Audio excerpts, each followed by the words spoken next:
আমার বাসের last seat, আমার স্ক্র্যাচ পড়ে যাওয়া চশমার কাজ, ছায়ানো ফাইটিং, আমার চিনি বেশি দেয়া চায়, আমার ফোনে যান্ত্রিক পায়, আমার পকেটে বাঁচানো ডিম ভাজা ভাতে মুখে হাসি তুলে খায়,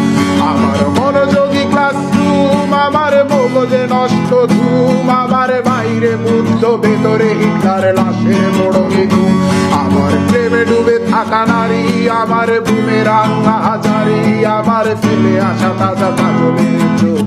তার মহামারী, আমার বর্ষার ভাঙা ছাতা, আমার পেট শেষ শোয়া খাতা, আমার সিটিতে এলোবে রাত জাগা পড়া শিশুদের চড়া পাতা, আমার সাধুর আসরে গান, আমার জোড়া তালি দেয়া প্রাণ, আমার রাজপথে ভাঙা স্লোগানের স্বর মিছিলে